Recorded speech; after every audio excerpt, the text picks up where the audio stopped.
వైసీపీకి కొత్త జోష్ రాబోతుందా? జగన్ పర్యటనలతో ఆ పార్టీకి పూర్వ వైభవం దక్కుతుందా, లేక ఆయనవి ఒంటరి యాత్రలు కాబోతున్నాయా? సింగిల్గానే ప్రజల్లోకి వెళ్ళక తప్పదా? మాజీ సీఎం టూర్లతో జంపింగులు ఆగిపోతాయా? ఓటమితో డీలా పడ్డ నేతలు కార్యకర్తలకు బూస్ట్ ఇస్తారా? జిల్లాలలో వైసీపీ పరిస్థితి ఎలా ఉంది?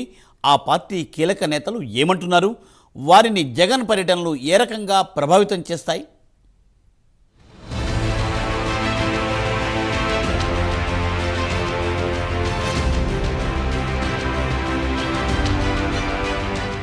రెండు 2024 ఎన్నికల్లో ఘోర ఓటమితో డీలాపడ్డ పార్టీ నేతలు కార్యకర్తల్లో జోష్ నింపేందుకు వైసీపీ అధినేత జగన్ సిద్ధమవుతున్నారు.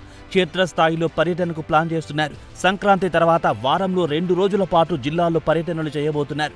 పార్లమెంట్ యూనిట్గా జిల్లాలో పర్యటించనున్నారు. ప్రతి బుధ గురువారం జిల్లాలోనే ఉంటూ నేతలు కార్యకర్తలతో సమావేశం కానున్నారు జగన్.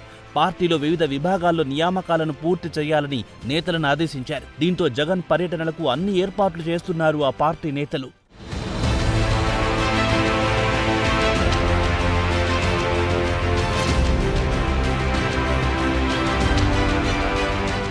ఇంతవరకు బాగానే ఉన్న సార్వత్రిక ఎన్నికల ఫలితాల తర్వాత వైసీపీకి వరుసగా షాక్లు తగులుతున్నాయి. ఆ పార్టీని కీలక నేతలంతా వీడుతున్నారు. ప్రతి నియోజకవర్గంలోనూ ఇదే పరిస్థితి కనిపిస్తోంది. తాను క్షేత్రస్థాయిలో వస్తానని జగన్ ప్రకటించిన తర్వాత కూడా జంపింగ్ లాగలేదు.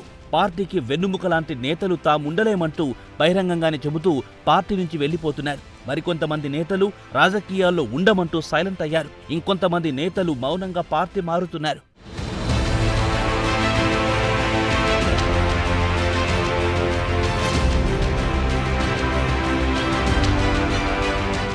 ఈ పరిణామాలతో జగన్ పర్యటనకు ముందే వైసీపీ ఖాళీ అయ్యే పరిస్థితి కనిపిస్తోంది. కోస్తాంధ్ర, రాయలసీమలోనూ ఇదే సీన్ రిపీట్ అవుతోంది. దీంతో మాజీ సీఎంవి ఒంటరి యాత్రలు కాబోతున్నాయా అన్న చర్చ నడుస్తోంది. జిల్లాల పర్యటనలో ఆయన వెంట కీలక నేతలు నడుస్తారా, ఎప్పటిలాగే దూరంగా ఉంటారా అన్న ప్రశ్నలు వినిపిస్తున్నాయి.